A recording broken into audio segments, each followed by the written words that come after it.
Well, joining me to discuss the situation in Burundi in more depth is the political and security analyst Imad Mesdoua.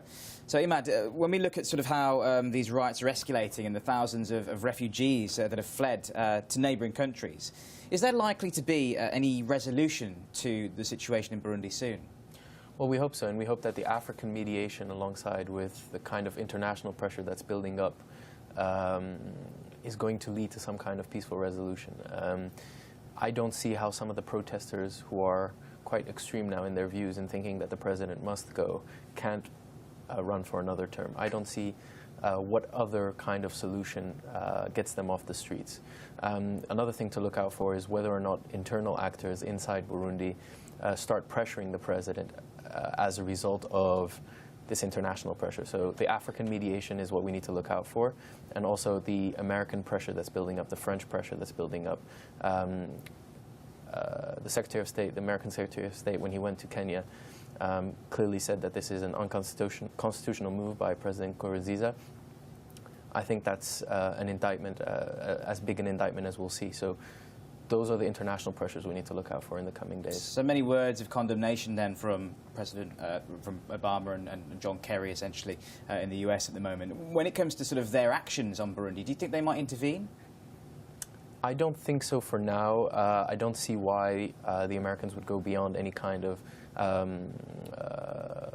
vocal condemnation. We've seen diplomats and envoys going to Burundi. The American envoy was sent there, but it's not leading to much. It's not providing any kind of progress. So I don't see them intervening for now, but I do see them playing an increasing role as a result of their historical relationship, solving other crises in the region, you know, the Arusha Accords, etc.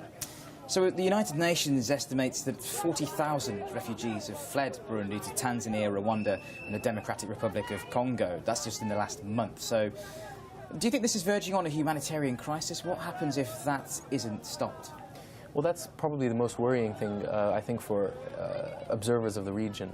Experts on the region say that the humanitarian pressure that it's going to put on regional states that are facing similar difficulties. Rwanda is one of them. You mentioned Congo. But also there are underlying ethnic tensions which are quite serious and which are spread across these countries.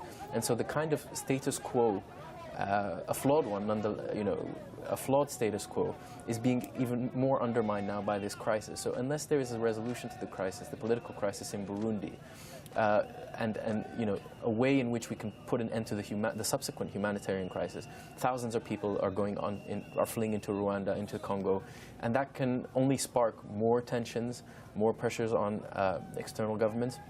So we need to look out for those tensions, not only the humanitarian tension that it's putting on neighboring states, but also the ethnic tensions that it's probably sparking in the region. And those ethnic tensions are very sort of febrile, I guess, because in 1993, for a period of 12 years, there was a civil war in Burundi with the ethnic Hutus and the Tutsis. So we had that at the same time as the Rwandan civil war too. Do you think there's elements of history maybe creeping into what we might be seeing here? Absolutely, there's very worrying signs. I mean, part of the worrying signs is the rumor mill that we've seen in the past few days, people talking about death threats being issued against some people, pressures being put on the Constitutional Court's vice president, people receiving kind of warnings based on their ethnic affiliation in their homes.